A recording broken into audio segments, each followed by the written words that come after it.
antara paparan menarik hari ini. Muta Muhammad Leo Toyat, Anifah antara calon speaker Dewan Negara. Henti sebar rasa takut dalam kalangan rakyat Kelantan. Perpecahan dalam bersatu semakin membengkak.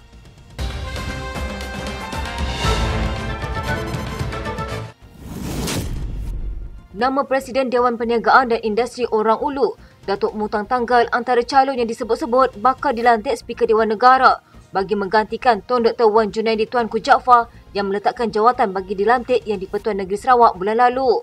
Mutang yang pernah menjadi Ahli Parlimen Bukit Mas dari 1982 hingga 1990 mempunyai latar belakang sebagai seorang pengamal undang-undang yang kini aktif dalam perniagaan. Pencalonan Mutang memenuhi kriteria calon Speaker Dewan Negara yang mengambil kira kuota jawatan yang diperuntukkan kepada Sabah dan Sarawak selepas di-Pertuan Dewan Rakyat bukan dari dua negeri berkenaan. Difahamkan, Mutang bakal mengangkat sumpah sebagai senator sebelum pembukaan Parlimen oleh Yang di-Pertuan Agong Sultan Ibrahim pada 26 Februari ini. Bagaimanapun, Dewan Negara enggan mengulas lanjut mengenai pelantikan itu dan menunggu pengumuman dibuat Perdana Menteri Datuk Seri Anwar Ibrahim. Mutang yang juga pengasas Sekolah Persendirian Seri Mulia di Miri kini kembali aktif dalam politik selepas hampir 3 dekad memberikan tumpuan kepada keluarga dan syarikat guamannya.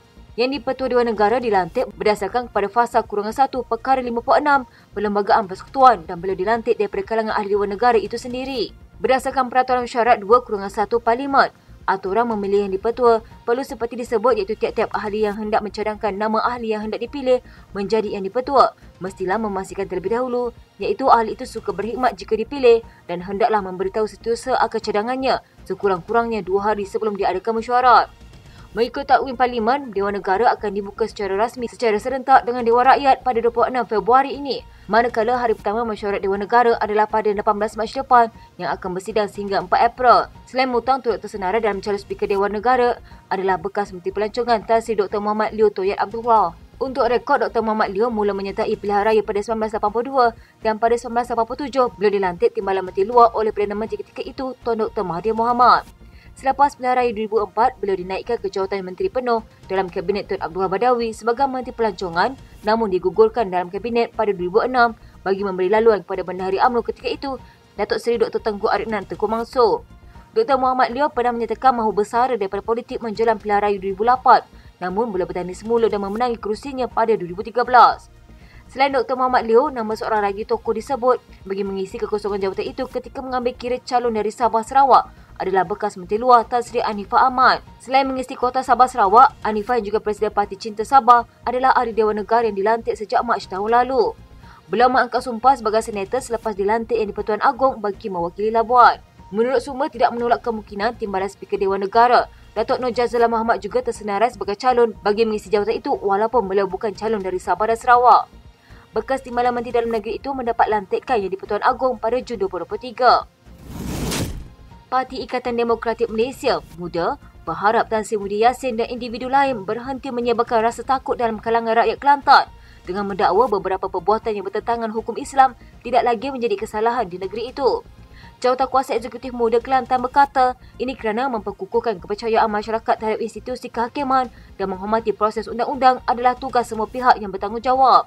Solidariti serta kepercayaan kepada sistem kehakiman perlu ditekankan pada masa ini dan bukan menyebarkan kebimbangan tidak berasas. Katanya apa yang berlaku tidak ada kaitan langsung apabila didakwa rakyat Kelantan kini bebas melakukan maksiat dan kononnya institusi kehakiman Islam runtuh. Sebagai bekas Perdana Menteri dan pemimpin adalah lebih baik jika Tan Sri menunjukkan contoh yang baik dengan terapkan nilai politik matang berbanding menyebarkan propaganda jahat.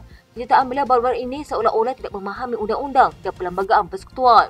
Muda Kelantan ingin mengingatkan semua bahawa dengan terbatalnya 16 peruntukan enakmen Kanun Jenayah Syariah -1 Kelantan 2019, ia tidak akan memberi ruang dan peluang kepada masyarakat untuk melakukan perbuatan terkutuk.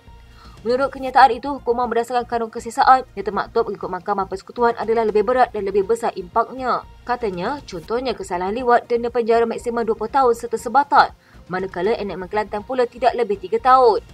Terbatalnya 16 peruntukan enakmen ini adalah kerana pertindahan kuasa di antara negeri dan persekutuan. Oleh itu, undang-undang negeri tidak boleh terpakai dan terbatal kerana ia adalah bidang kuasa persekutuan, bukan bidang kuasa negeri. Walaupun beberapa peruntukan dalam enakmen Kelantan sudah terbatal, keseluruhan institusi mahkamah syariah tetap utuh dan keadilan tetap terjamin. Ia menandakan kestabilan dan kepercayaan sistem kehakiman syariah di Kelantan. Masyarakat perlu faham keputusan itu bukan satu isyarat untuk masyarakat bebas melakukan maksiat atau melanggar hukum Islam. Katanya, namun sebaliknya ia menegaskan prinsip undang-undang dan peraturan yang diiktiraf memberikan jaminan bahawa keadilan akan terus dijalankan tidak kira bangsa atau agama. Sebelum ini, Mahkamah Persekutuan dalam keputusan majoriti 8-1 memutuskan bahawa 16 peruntukan kesalahan bawah enakmen Kanun Jenayah Syariah _1 Kelantan 2019 adalah batal dan tidak sah. Sesudah keputusan itu, Muhyiddin kemudian mendakwa beberapa perbuatan yang bertentangan dengan hukum Islam tidak lagi menjadi kesalahan di Kelantan. Penganalisis menyatakan bahawa perasaan kurang senang terhadap pimpinan boleh menjadi luka perpecahan yang semakin membengkak dalam Parti Bersatu menjelang pemilihan parti. Meskipun Timbalan Presiden Bersatu Ahmad Faizal Azumu menafikan perkara ini, namun menurut penganalisis, risiko perpecahan semakin meningkat. Sabtu lalu, Faizal Azumu menegaskan tiada kem dalam Bersatu, mengulas dakwaan perpecahan dalam parti itu sehingga ada pemimpin utamanya dikatakan merisik jawatan dengan Perdana Menteri Datuk Seri Anwar Ibrahim. Azmi Hassan dari Akademi Nusantara berpendapat Bersatu tidak boleh memandang enteng dakwaan keujuran berkumpulan menyokong pemimpin tertentu yang kini tersebar di media sosial. Katanya ia mungkin berpunca rasa tidak yakin hala tuju Bersatu di bawah Tan Media Yassin. Menurutnya walaupun tidak parah, namun ada penyokong nilai kurang berpuas hati dengan bekas Perdana Menteri itu yang seolah-olah tiada motivasi dan tidak berpandangan jauh mengemudi Bersatu berbanding PAS yang semakin hari semakin kuat dengan mentadbir 4 negeri. Katanya ini menggusarkan sehingga ada ahli parlimen Bersatu sokong kerajaan. Sebab itu tidak hairan timbul beberapa kem yang membayangkan siapa presiden pada pemilihan nanti. Walaupun Muhyiddin kata akan pertahan kedudukannya, tetapi saya jangka ini tidak berlaku. Muhyiddin mungkin tidak pertahan kerana kesokongan hanya di kalangan ahli majlis pimpinan tertinggi yang desak beliau kekal. Tetapi kalau lihat perjalanan Bersatu sekarang, kita tahu masalahnya. Jadi timbul beberapa kem demi menunjukkan siapa presiden akan datang. Yang menang akan jadi Perdana Menteri jika Perikatan Nasional menang PRU16. Untuk PM menang dalam PRU16, Bersatu memerlukan perubahan pucuk pimpinan termasuk Presiden untuk membawa semangat dan nafas baru sambil menamakan Hamzah Zainuddin antara individu yang boleh memainkan peranan berkenaan. Bagaimanapun, Setiausaha Agung Bersatu itu dikatakan tidak layak dari segi perlembagaan parti untuk bertanding 5 jawatan tertinggi termasuk Presiden yang terbuka kepada ahli yang menganggotai MPT sekurang-kurangnya 2 penggal penuh. Hamzah dilantik ke jawatan Setiausaha Agung pada Mac 2020 dan mengekalkannya selepas pemilihan parti 4 bulan kemudian. Bersatu dijangka mengadakan pemilihan MPT dan bahagian pada tahun ini dengan tumpuan kepada kursi Presiden dan timbalannya yang akan membayangkan calon Perdana Menteri PN seperti ketika PRU15 apabila Muhyiddin dicalon ke jawatan itu. Sekian berita hangat di TV pada hari ini. Jangan lupa untuk follow Facebook Malaysia Deadline dan YouTube Deadline TV.